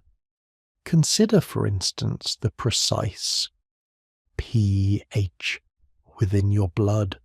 Recall from Chapter 5 that pH is a measure of hydrogen ion concentration, and even slight deviations can have catastrophic consequences for cellular function, particularly for the sensitive three-dimensional structures of proteins and nucleic acids. Life thrives within a very narrow pH range. How is this maintained? Through sophisticated buffer systems, mixtures of weak acids and their conjugate bases that can absorb excess hydrogen ions or donate them as needed, effectively buffering against drastic pH changes. Our blood, for example, utilizes carbonic acid bicarbonate buffer systems, a marvel of chemical engineering that keeps our internal environment stable, allowing enzymes to function optimally and cellular processes to proceed without disruption. Beyond pH, homeostasis also involves the meticulous regulation of ion concentrations, glucose levels, water balance, and countless other chemical parameters. The intricate structure of cell membranes, those lipid bilayers we discussed, plays a vital role here. They are not merely passive barriers but active gatekeepers, studded with protein channels and pumps that selectively allow certain ions and molecules to pass, often against their concentration gradients, a process that requires ATP-driven energy. This constant active chemical work ensures that the internal chemical environment remains conducive to life, a testament to the continuous struggle against the second law of thermodynamics, locally maintaining order by increasing the disorder of the surroundings. And how is all this intricate chemical orchestration directed? How does a single fertilized cell know how to build a complex organism, to synthesize the right enzymes at the right time, to repair damaged tissues? This brings us to the flow of genetic information, a chemical cascade of profound elegance that links our nucleic acids to our proteins, completing the cycle of life's macromolecules. Recall that DNA, our genetic blueprint, is a magnificent double helix, a polymer of nucleotides. This blueprint contains all the instructions for building and operating an organism. But DNA itself doesn't directly perform the work. It holds the plans. The actual work is done by proteins. So, how does the information stored in DNA get translated into functional proteins? This is a beautiful three-step chemical process. 1. Replication. Before a cell divides, its DNA must be duplicated. This involves enzymes meticulously unwinding the double helix and synthesizing two new identical DNA strands, using the original strands as templates. It is a process of precise nucleotide pairing, A with T, C with G, ensuring faithful transmission of genetic information. 2. Transcription. When a particular protein is needed, the relevant section of DNA is chemically transcribed into a molecule of messenger RNA, mRNA. Enzymes again play the leading role, unwinding a segment of DNA and synthesizing a complementary RNA strand with U replacing T. This mRNA molecule then carries the genetic message out of the nucleus into the cell's protein-making machinery. 3. Translation. The mRNA molecule then encounters ribosomes, complexes of ribosomal RNA and proteins which act as molecular factories. Here, the genetic code, read in sequences of 3 nucleotides called codons, is gassed, quote, "doused 28 rust," into a specific sequence of amino acids. Molecules of transfer RNA, tRNA, each carrying a specific amino acid, recognize and bind to the mRNA codons, ensuring that the amino acids are linked together in the precise order dictated by the original DNA blueprint. This forms a polypeptide chain which then folds into its unique, functional three-dimensional protein structure. Think of it, from the precise sequence of nitrogenous bases in DNA, through the messenger RNA, to the specific sequence of amino acids, and finally to the intricate folding of a protein that allows it to act as an enzyme, a structural component, or a signaling molecule. It is all a meticulously choreographed chemical process. The very specificity of hydrogen bonding, the subtle electromagnetic forces, the precise geometry of molecules. Every chemical principle we've explored is at play in this fundamental flow of information, dictating the form and function of all living things. So, where does this leave us, having traversed the vast landscape of general chemistry and arrived at the very essence of life? It leaves us, I believe, with an even deeper sense of awe and wonder. Life is not some mystical force defying the laws of physics and chemistry. Rather, it is the most exquisite, complex and dynamic manifestation of those very laws. Every breath, every heartbeat, every thought, every sensation, every instance of growth and repair, every reproduction, it is all a magnificent, ongoing chemical experiment. The atom, that mostly empty whisper of existence through its tireless dance of electrons, forms bonds. These bonds dictate properties, which in turn govern reactions. These reactions, carefully balanced and quantified, powered by the flow of energy and guided by the relentless march of entropy, are ultimately orchestrated by carbon's unparalleled versatility into the grand macromolecules, and these macromolecules in turn are the instruments, the conductors, and the very score of life's ceaseless self-sustaining chemical symphony. The Dreamy Academy, in its gentle exploration, has unveiled the invisible threads that weave the fabric of reality, from the subatomic to the macroscopic, culminating in the breathtaking complexity of biological systems. We have seen that chemistry is not merely a subject to be studied. It is the fundamental language of the universe, and life is its most eloquent poem. As we conclude this chapter, I invite you to carry this understanding forward. Look around you at the vibrant world, at the intricate workings of your own body, and recognize the profound chemical artistry at play. For in understanding the principles of general chemistry, we do not diminish the wonder of life. We illuminate it, revealing the deeper, more intricate beauty of its underlying mechanisms. The journey of discovery, of course, never truly ends, but now you possess a fundamental grasp of the elegant, ceaseless chemical processes that define existence itself. What a magnificent thing to behold, wouldn't you agree? As we concluded our last exploration, the sheer elegance of life's chemical symphony resonated through the Dreamy Academy, leaving us in awe of its intricate choreography. We marveled at the metabolic pathways, the catalytic prowess of enzymes, the unwavering dedication of homeostasis, and the profound wisdom encoded within the flow of genetic information. But now, dear learner, we must ask, how is this magnificent dynamic system sustained? How does this exquisite chemical experiment, so delicate yet so robust, continue its ceaseless dance, drawing energy and order from the vastness of the cosmos? Picture, if you will, the beating heart of our planet, the very engine that drives most life we know. It is a chemical engine, powered by the most ancient and fundamental of reactions.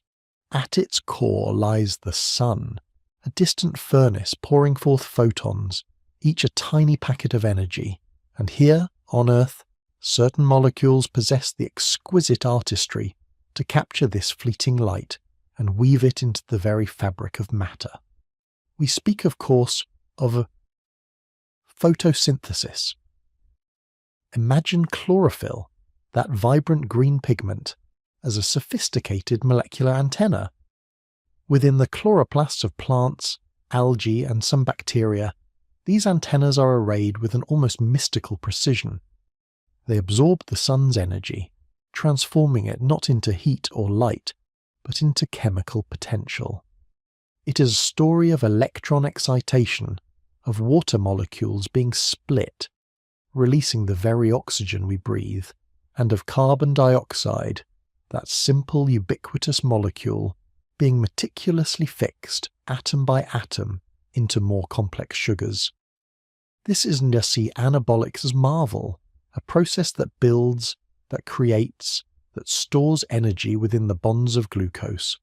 It is the genesis of nearly all organic matter on Earth, a silent, persistent miracle happening in every leaf, every blade of grass, a testament to chemistry's ability to harness the sublime power of a star.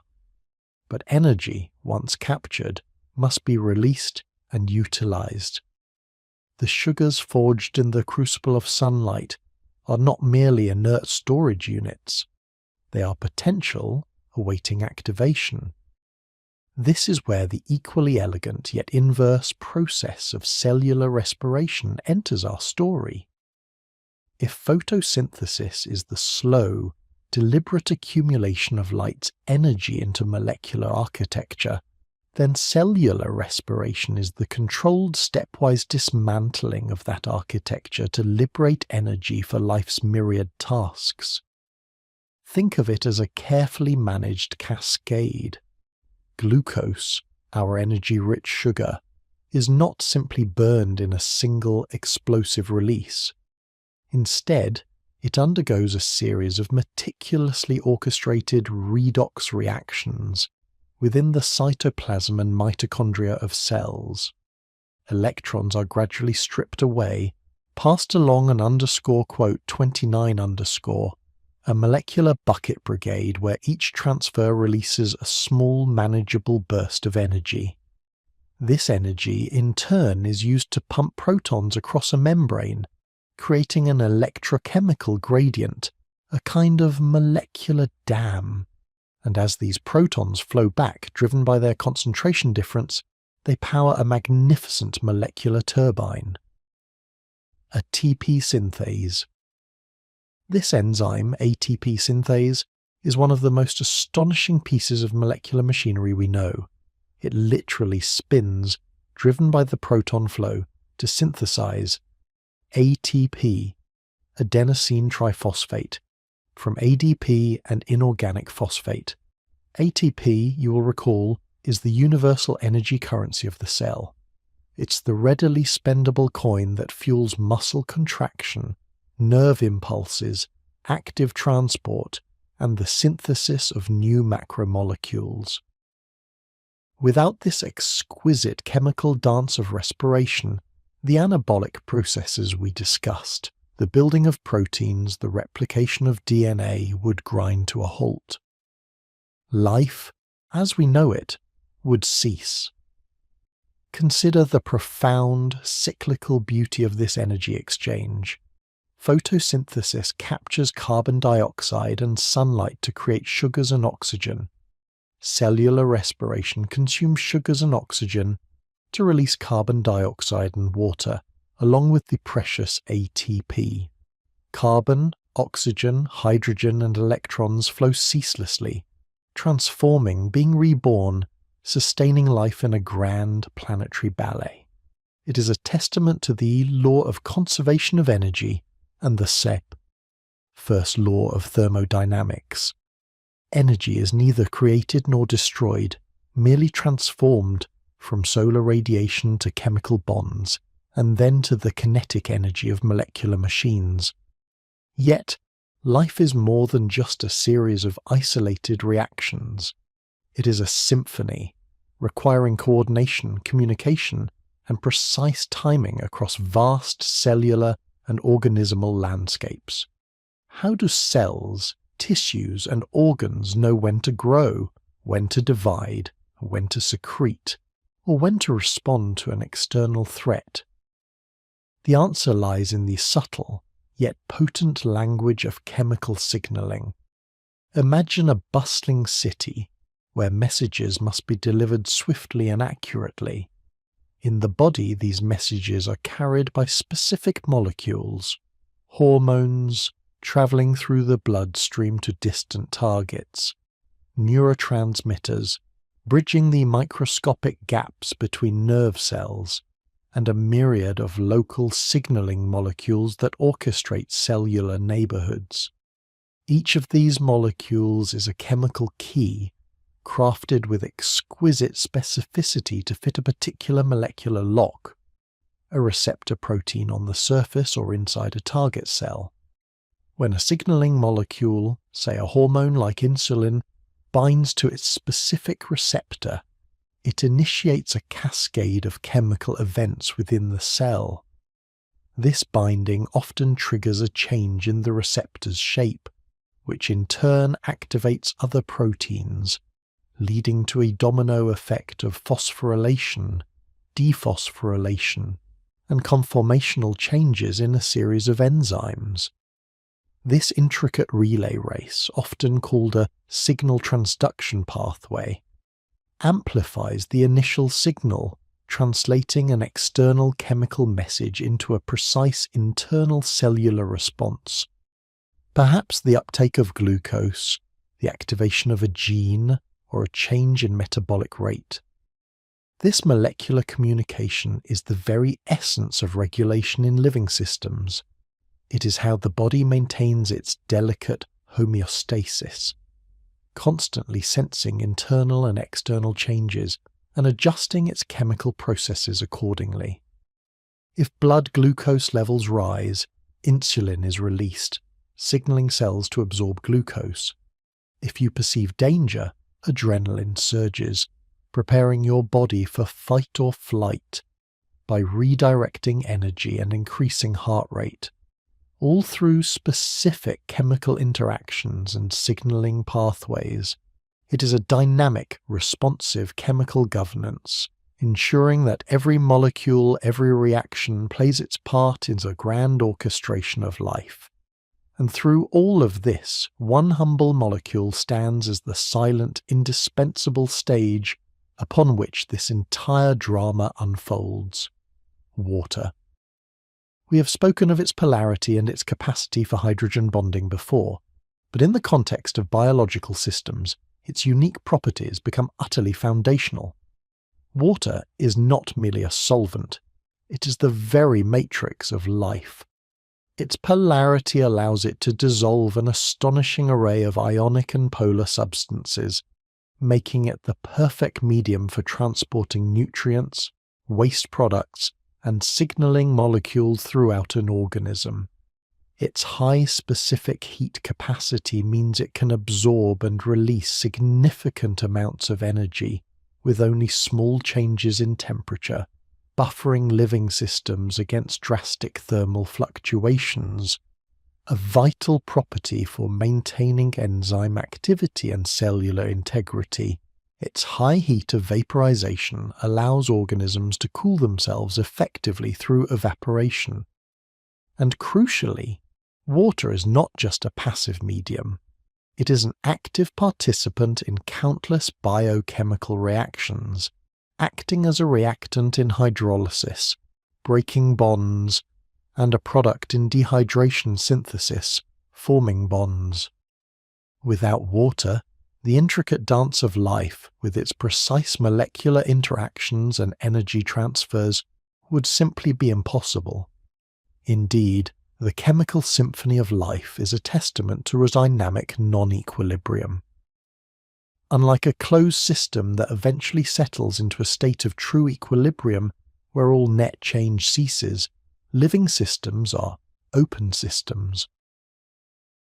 They constantly exchange matter and energy with their surroundings.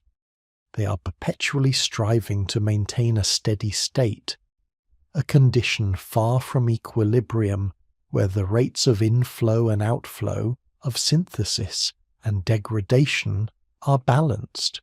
This constant flux, this continuous input of energy, ultimately from the sun, and matter, is precisely what allows life to defy the general trend towards increasing entropy, disorder, in the universe, at least locally.